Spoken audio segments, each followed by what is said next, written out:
Bonsoir et merci d'être avec nous. Bienvenue sur Polynésie la première. Voici les titres de votre journal.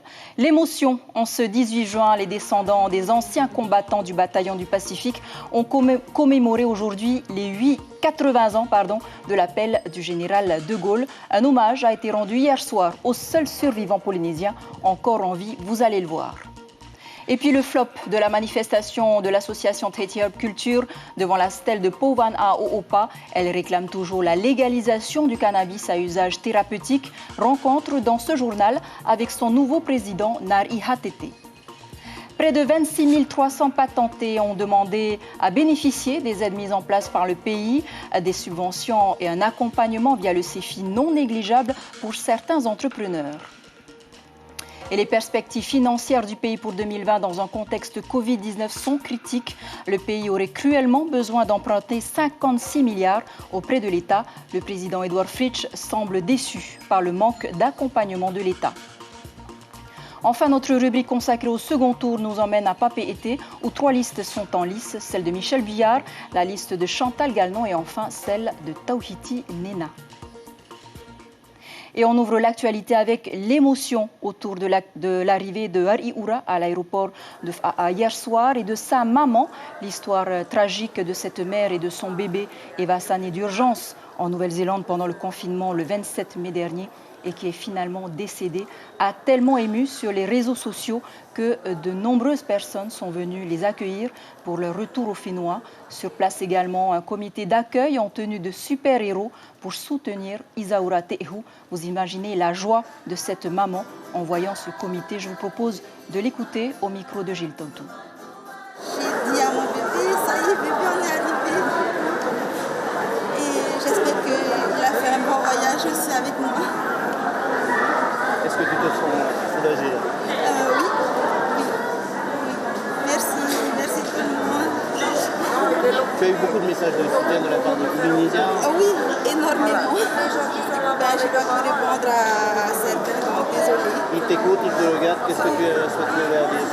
Merci, parce que c'est grâce à vous, à la Polynésie, que je suis revenue, je sais. Merci.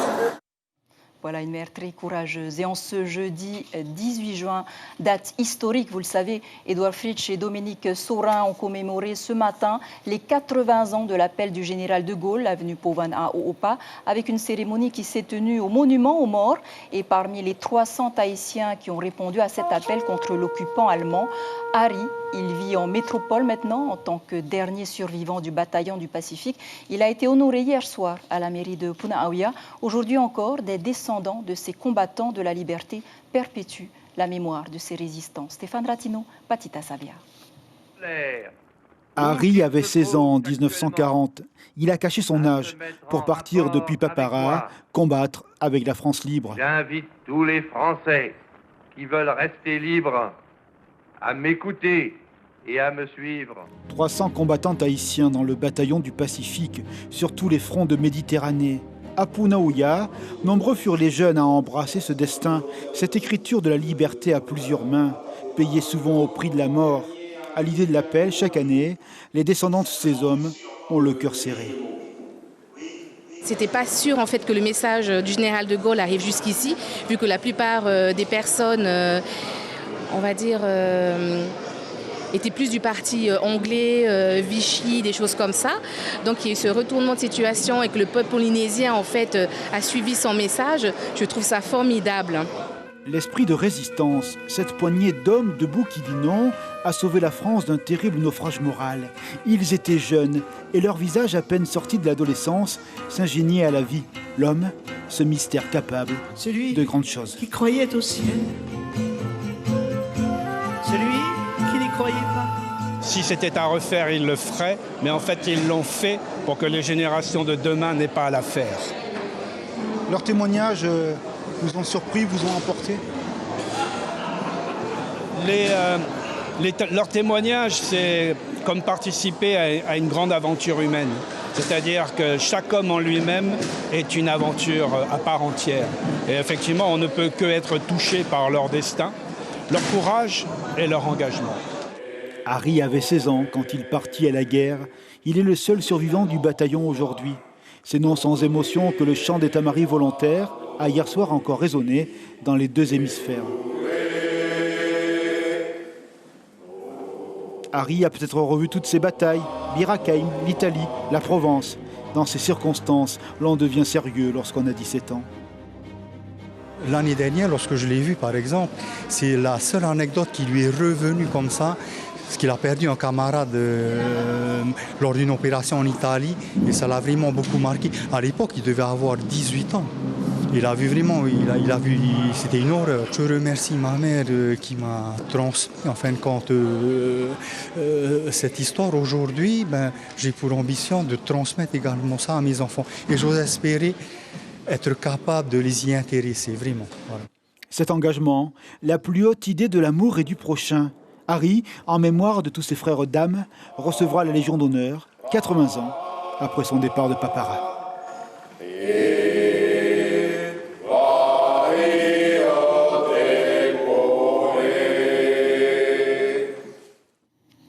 Et parallèlement à cette commémoration, l'appel du 18 juin, JOINT, lancé par l'association Tahiti Herb Culture, qui, vous le savez, milite pour la légalisation du cannabis à but thérapeutique. Le rassemblement a été interdit par le maire de la ville de Papeete et par le haut-commissaire. Du coup, quelques sympathisants se sont quand même réunis autour du nouveau président de l'association, Nari Hatete, à la stèle Povan à Oopa, pour un dépôt de gerbes symbolique. Pourquoi Nari Hatete milite-t-il autant pour cette cause? Nous l'avons suivi chez lui, où il propose des massages à base d'huile de cannabis. C'est ainsi qu'il se soigne et qu'il soigne des patients atteints de diverses pathologies. Voyez ce reportage de Brigitte Olivier et Patrick Tsinsing. Le cannabis, essentiel au bien-être, ça vous fait peut-être sourire, mais écoutez donc le témoignage de ce jeune homme de 37 ans, paralysé depuis 19 ans.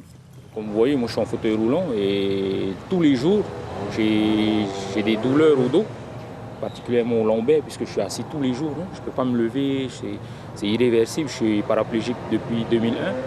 Je consomme du cannabis sous forme d'huile, plus particulièrement les molécules qui sont issues du cannabis. Mais je ne consomme pas du tout de cannabis à la fumette, quoi.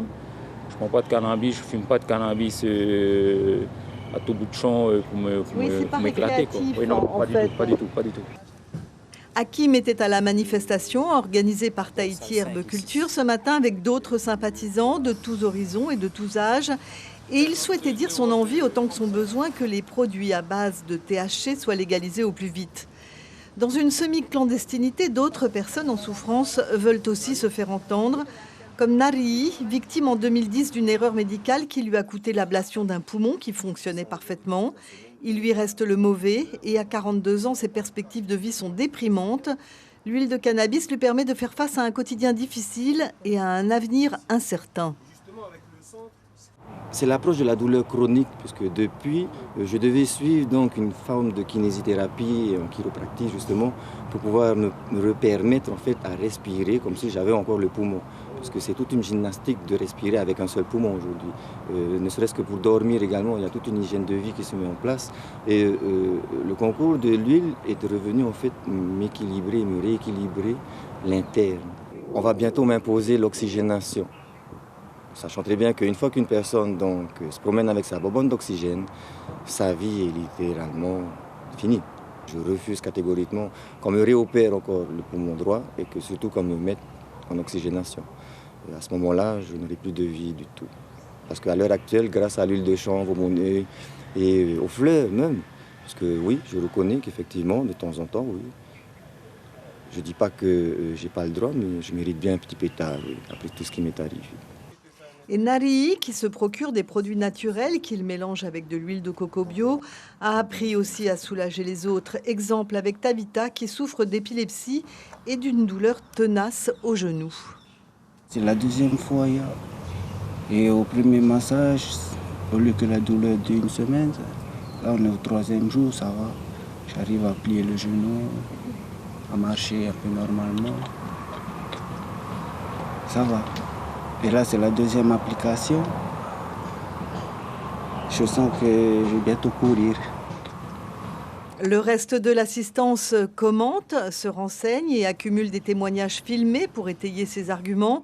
Avec 300 adhérents déclarés, Tahiti Herbeculture veut prendre sa place dans le débat sur la dépénalisation du cannabis. Voilà un dossier à suivre et un débat qui est loin de se terminer. Et la difficile relance des entreprises du Fénois touchées par la crise est toujours d'actualité. Je vous le disais en préambule.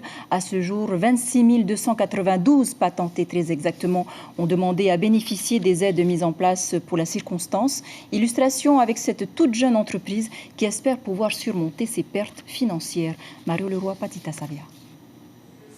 Ramélie et son mari ont ouvert leur boutique un mois à peine avant le confinement, avec un investissement d'une vingtaine de millions à rembourser, des charges et des fournisseurs à payer. On a paniqué, c'était le flou total, on avait très peur, des insomnies pendant plusieurs jours. Et du coup, ça nous a vraiment aidé le fait qu'ils mettent en place des aides comme ça pour nous, parce qu'on n'avait plus aucune rentrée d'argent, on ne savait pas trop comment ça allait se passer. Et le fait qu'ils aient mis en place avec le gouvernement ces aides et que la CCISM ait pu nous guider un petit peu sur le déroulement de le process, on va dire, à établir, ça nous a vraiment aidé.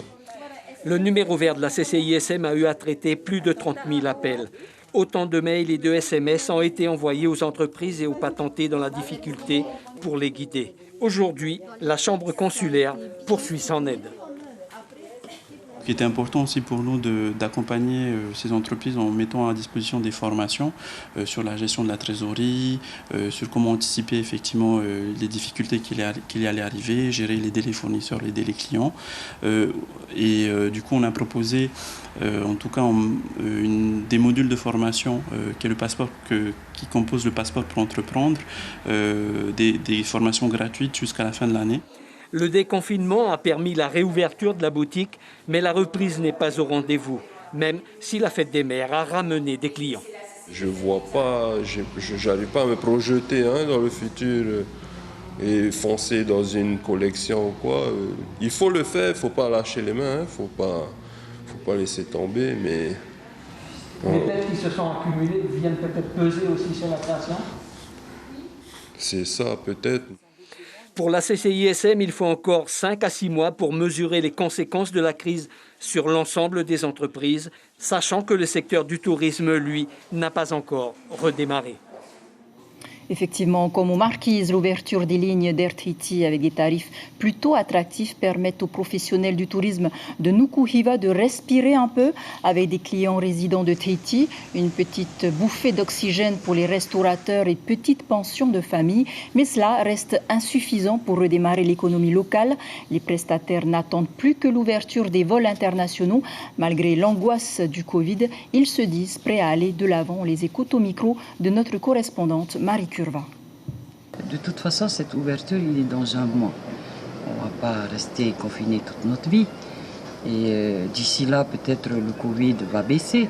Bien sûr qu'il faudra prendre des mesures de sécurité. Il y a le gouvernement qui applique tout ça sur le territoire. Donc je ne vois pas où est le problème. Nous attendons tous un retour favorable de nos touristes internationaux pour pouvoir reprendre l'activité, et ainsi qu'au niveau de notre cargo mixte, la Ranui, qui normalement devait reprendre au niveau touristique d'après ce qui a été prévu au mois de juillet. L'arrivée des vols internationaux, pour nous, c'est une bonne chose, étant donné que les paquebots prévus jusqu'à la fin de l'année sont pratiquement tous annulés. En tout cas, au fur et à mesure qu'on avance dans le temps, on reçoit des annulations. Donc les vols internationaux permettront au moins d'avoir des arrivées. Et puis une bonne chose pour toute l'économie et notamment l'artisanat Nukuhiva. Remettre l'économie polynésienne sur les rails, c'est tout l'objet de la session administrative qui s'est tenue à l'Assemblée ce matin, avec l'étude des comptes administratifs du pays en 2019 et les perspectives pour 2020 dans un contexte Covid-19. Edouard Fritsch a aussi dévoilé les sommes sollicitées auprès de l'État, soit 56 milliards. Je dois vous avouer, et j'y ai cru un moment, que Paris a marqué le pas, car le pays a sollicité plusieurs fois l'État sans réelle réponse concrète pour le moment. Thierry Stamfler, Mirko Vanfo. Cette étude traduit un état économique et financier exceptionnel tel que nous l'avions jamais vécu. Mais ça, c'était le monde d'avant. Une année 2019 décrite comme la plus performante dans le domaine économique depuis des lustres. Mais la crise sanitaire est passée par là et aujourd'hui, le gouvernement se demande ouvertement à quoi ressemblera l'avenir, tant il dépend des conjonctures sanitaires et économiques des États-Unis et de l'Europe notamment. Alors il lui faudra recourir un peu à contre-cœur à un emprunt massif d'environ 56 milliards, garanti par l'État, pour permettre de maintenir le navire à flot en attendant l'éclaircie. J'ai sollicité auprès du Premier ministre l'octroi de la garantie de l'État pour 2 prêts. 2 prêts respectivement de 37 milliards pour couvrir les besoins de notre collectivité, un deuxième prêt de 19 milliards pour soutenir la trésorerie de la CPS, soit donc au total 56 milliards, considérant que cela pourrait faire l'objet de 2 prêts différents, un pour le pays et l'autre pour la CPS. Dans ce contexte économique délicat, même le très consensuel Gaston Tong-Sang a lancé un appel à l'unité politique dans des termes plus virulents qu'à l'accoutumée.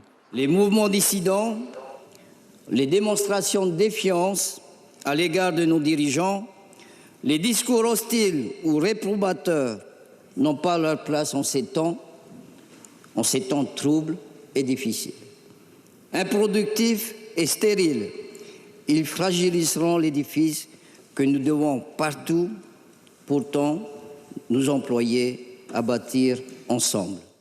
La voix de la Polynésie n'était plus entendue en France depuis plus de 3 mois, a dit également Édouard Fritsch, qui a annoncé le lancement d'une opération de lobbying visant à convaincre le gouvernement à Paris des besoins urgents et réels du pays. Et on ouvre à présent notre rubrique consacrée au second tour des élections municipales.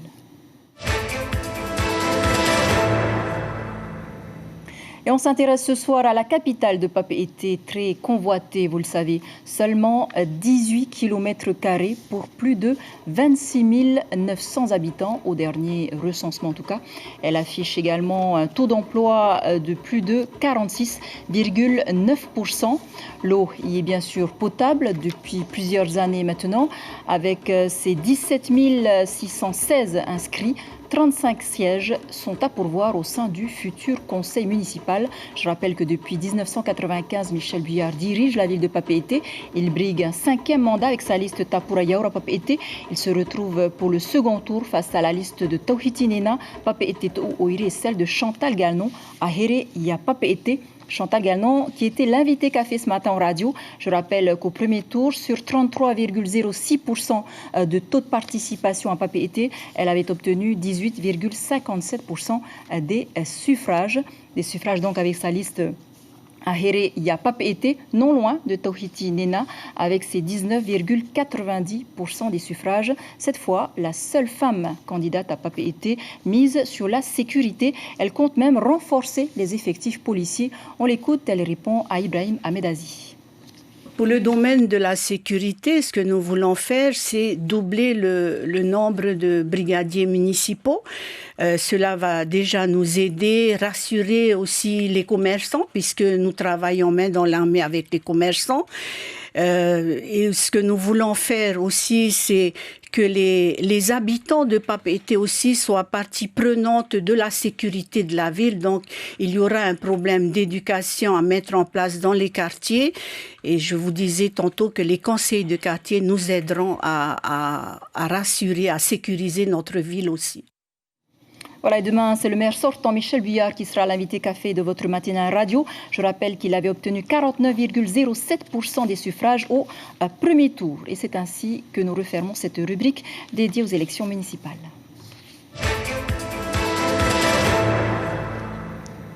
C'est peut-être le seul événement culturel maintenu ce mois de juillet, le Heiva des écoles. Pas moins de 25 écoles de Orit-Tahiti vont s'affronter du 8 au 18 juillet sur la scène du Grand Théâtre de la Maison de la Culture. À défaut du Heiva Tahiti, c'est là une belle occasion pour les costumiers, parents, danseurs et danseuses de tous les âges, mais aussi les musiciens et chanteurs, de s'impliquer dans de nouvelles créations pour faire de cette 26e édition un vrai succès. Je vous propose d'écouter cette réaction. C'est un Heiva inédit. En fait, nous avions 40 écoles inscrites à l'édition de cette année.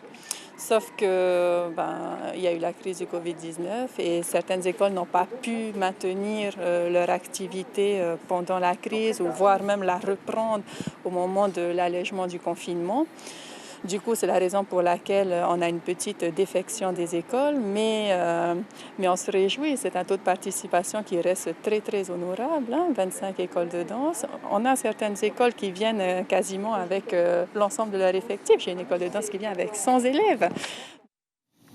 Voilà, et c'est ainsi que s'achève ce journal dont je vous rappelle l'information principale. C'est bien sûr la session administrative à l'Assemblée ce matin. Les perspectives financières pour 2020 dans un contexte Covid-19 sont critiques.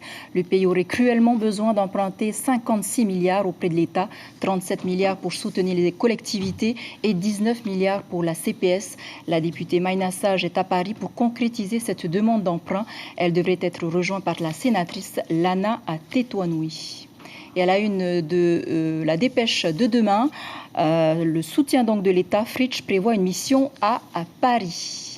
Voilà, c'était l'essentiel de l'actualité du jour. Merci de nous rester fidèles. 5h30, vos infos radio. À cette place de Mathieu Pouf, Atupua Ava et Caroline Fari. On se quitte sur ces images de Thierry Ching, une petite session en foil électrique à Vape Opo. Belle nuit sur la première à demain. À lundi, pardon.